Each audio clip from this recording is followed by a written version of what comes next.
L'Iran ne veut pas mettre fin à cette guerre avant d'avoir infligé assez de dégâts pour dissuader de façon permanente toute attaque future. Ce n'est pas une supposition, c'est un énoncé de doctrine formulé ouvertement et cela explique chaque décision tactique prise par l'Iran depuis le début de ce conflit. Mais voici ce qui rend le moment actuel différent de tout ce qui l'a précédé. La question n'est pas de savoir si l'Iran encaisse des coups, c'est clairement le cas. La question est de savoir si ces coups produisent réellement ce que Washington et Tel Aviv répètent au public américain, et la réponse est non. Le commandement central américain, le CENTCOM, publie des rapports affirmant que 70 à 80% des lanceurs de missiles iraniens ont été détruits. L'Iran affirme que ces chiffres sont fabriqués.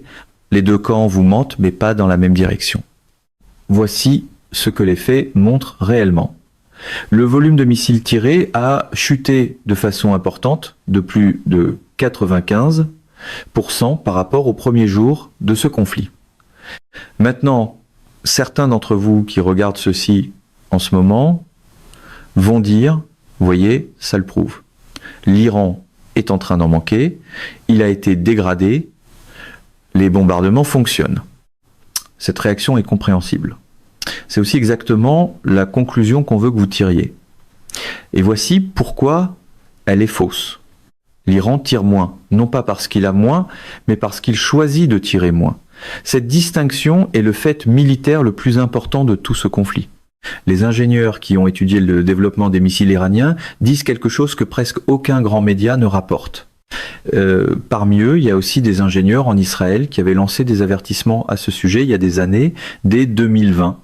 Les avancées iraniennes dans la technologie des missiles sont majeures, elles sont impressionnantes, et tout ce que l'Iran a choisi de frapper avec précision, il l'a frappé avec précision. Chaque fois que quelqu'un à Washington parle de dégradation, l'Iran lance un missile Khorramshahr 2 ou un Khorramshahr 3 avec des ogives de 1000 livres qui dévastent leur cible. À chaque fois, Trump a déclaré publiquement que les missiles iraniens ne sont pas très précis. Rien n'est plus faux. Ils n'ont pas besoin de tirer autant de missiles qu'avant parce que chacun atteint sa cible. Ils ont tiré en masse au début de ce conflit, délibérément, non pas parce qu'il manquait de précision, mais pour épuiser les arsenaux d'intercepteurs en Israël, dans les États du Golfe et dans la marine américaine. Et ces arsenaux sont maintenant épuisés. Ce n'est pas une spéculation, c'est une réalité d'inventaire documentée. L'Amérique a commencé ce conflit avec environ 8000 missiles intercepteurs dans tout le théâtre. L'Iran a commencé avec environ 45 000 missiles. Rien n'indique qu'il approche du fond. Nous pourrions atteindre le nôtre avant qu'eux n'atteignent le leur. Maintenant, parlons de ce qui se passe réellement sur le terrain en Iran, parce que c'est la partie que les déclarations officielles sont conçues pour vous empêcher de poser des questions. L'Iran a perdu des hôpitaux. Il a perdu des écoles. Les frappes américaines et israéliennes ont causé d'énormes dégâts à Téhéran. Il n'y a rien à minimiser ici et cette chaîne ne le minimisera pas. Mais voici ce qui démolit complètement l'argument de la dégradation. Ce pays est une civilisation fonctionnelle depuis 2700 ans. Il ne capitule pas, il absorbe. L'idée que l'Iran abandonnerait sa souveraineté parce que ses infrastructures sont bombardées repose sur la même hypothèse qui a échoué au Vietnam, qui a échoué en Irak et qui a échoué dans chaque campagne aérienne menée par les États-Unis depuis la Seconde Guerre mondiale. Nous sommes maintenant au moment où cette chaîne doit être inconfortable pour tout le monde de façon égale, parce que les commentaires sous cette vidéo viennent de deux endroits émotionnels très différents. Certains d'entre vous sont furieux contre l'Iran. Vous croyez tout ce que l'administration dit sur la dégradation des missiles. Vous voulez voir cela se terminer par une victoire américaine décisive. Et certains d'entre vous applaudissent chaque missile iranien qui passe. Vous voyez cela comme une résistance justifiée contre une guerre lancée sans autorisation et sans bénéfice pour le peuple américain. Ces deux positions émotionnelles sont des points de départ valides. Aucune des deux n'est l'endroit où mène réellement l'analyse militaire. Laissez-moi vous montrer où elle mène. L'Iran se retient en ce moment, non pas parce qu'il est faible, mais parce qu'il observe. Il examine les dégâts du champ de bataille au moyen d'images de drones et d'images satellites avant d'engager ses meilleurs systèmes restants. Si les États-Unis sont assez insensés pour frapper l'île de Karg qui traite plus de 90% des exportations pétrolières iraniennes, l'Iran répondra avec tout ce qu'il a gardé en réserve contre les infrastructures pétrolières du Golfe. Cette réponse repousserait de plusieurs années, et non de quelques mois, toute restauration de la production pétrolière régionale. Tous les analystes de l'énergie qui ont fait ces calculs arrivent à la même conclusion. Maintenant, abordons la question qui suscite le plus de réactions dans les commentaires en ce moment. L'Iran est-il réellement en train de gagner cette guerre sur le plan stratégique ? La réponse exige de séparer deux choses que les médias continuent de fusionner. Les dommages physiques et la position stratégique ne se mesurent pas de la même façon. L'Iran absorbe les premiers tout en améliorant la seconde. Voici ce que cela signifie en pratique. L'Iran a commencé ce conflit alors que la communauté internationale était largement alignée contre lui. Cet alignement est maintenant brisé. Le Japon tire environ 72% de son pétrole du Golfe, la Corée du Sud en tire 65 à 66%, les deux sont des alliés américains par traité, les deux sont maintenant profondément en privé furieux contre Washington. Les seuls pays qui ont tiré un avantage financier des perturbations énergétiques causées par ce conflit sont la Russie et les États-Unis. Tous les autres partenaires américains ont subi des dommages économiques à cause d'une guerre sur laquelle ils n'ont même pas été consultés. Ce n'est pas une conséquence secondaire, c'est la destruction de l'architecture d'alliance que les États-Unis ont passé 80 ans à bâtir. Et cela se déroule en temps réel. Maintenant, certains d'entre vous sont en colère contre ce que je viens de dire. Vous allez écrire que cette chaîne fait de la propagande anti-américaine. Allez-y. Mais d'abord, répondez honnêtement à une question. Nommez un seul allié américain, un seul qui appuie publiquement ce qui se passe dans le Golfe en ce moment. Vous ne pouvez pas, parce qu'il n'y en a aucun. Le silence des alliés américains a plus d'importance stratégique que tout ce que l'Iran a tiré contre une cible israélienne au cours des 3 dernières semaines. Ce silence est un verdict.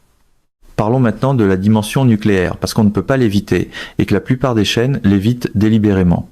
Le guide suprême qui avait émis une décision religieuse contre le développement d'armes nucléaires est mort. Son successeur a perdu son père, sa mère, sa femme, son fils, sa nièce et plusieurs membres de sa famille dans une seule frappe. Il était déjà considéré comme plus critique à l'égard de la politique américaine avant que tout cela n'arrive. Il est maintenant le nouveau guide suprême d'un pays qui vient de se voir bombardé pendant que des voisins dotés de l'arme nucléaire regardaient sans intervenir.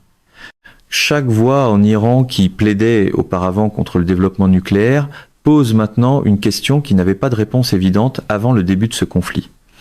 Est-ce que cela nous serait arrivé si nous avions eu l'arme nucléaire ?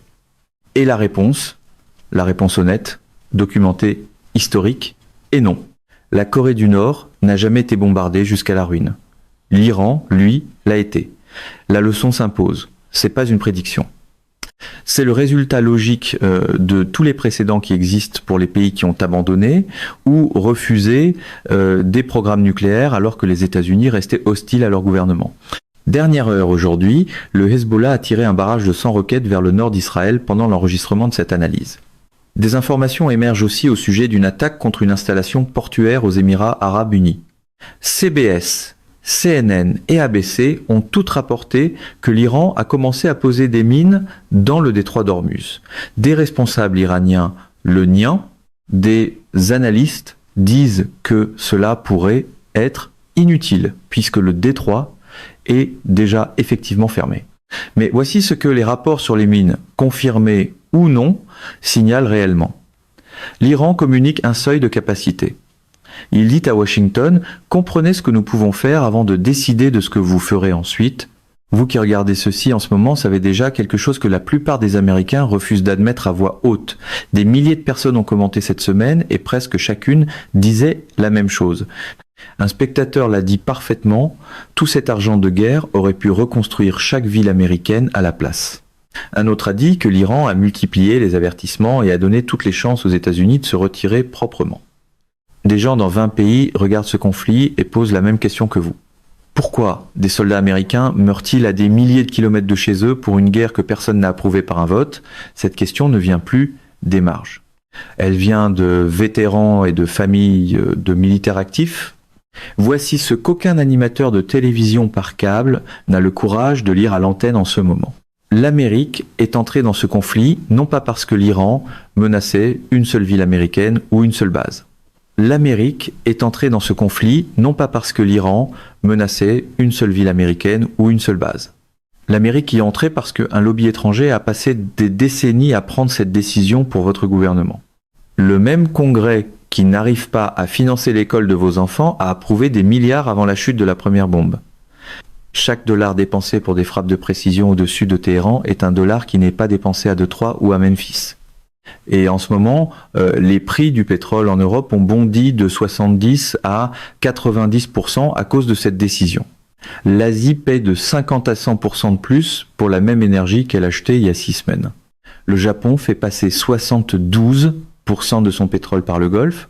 Ce sont des alliés américains qui se font écraser. La Corée du Sud dépend à 65% de ce même corridor que vous venez d'aider à fermer.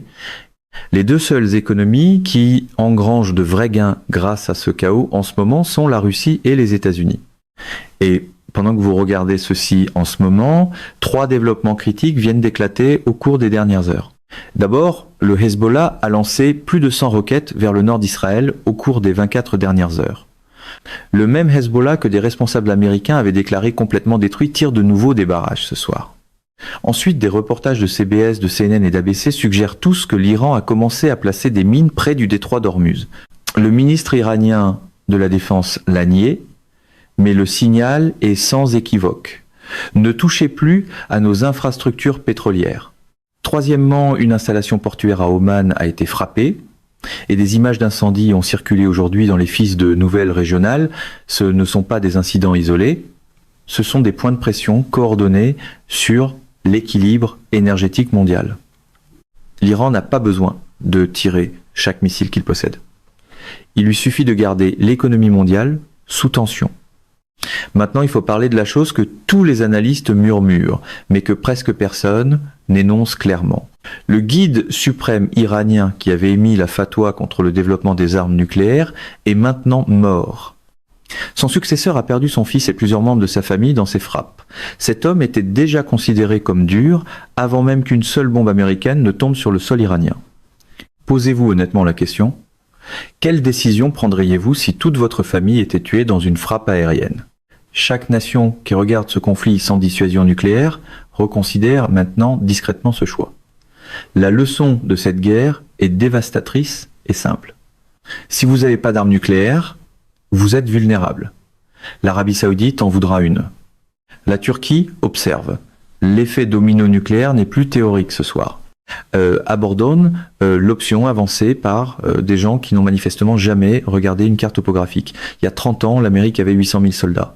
Aujourd'hui, la force n'en représente qu'une fraction. Les marines sont légèrement équipées et la guerre moderne a réécrit de façon permanente chaque règle du conflit terrestre. Regardez l'aide d'Ukraine et comprenez ce que la saturation par drone fait à toute force terrestre qui tente d'avancer. L'Iran a eu plus de 20 ans pour positionner des défenses sur un terrain qui paralyserait toute force d'invasion. Toute montée en puissance lente sur un littoral syrien serait visible pour les systèmes satellitaires iraniens avant même que les navires n'accostent. Voici où cela se termine. Et cela ne se termine pas par un défilé de victoires à Washington ou à Tel Aviv. Un traité international garantissant le détroit d'Ormuz appuyé par la Chine, la Russie, l'Inde et les États-Unis.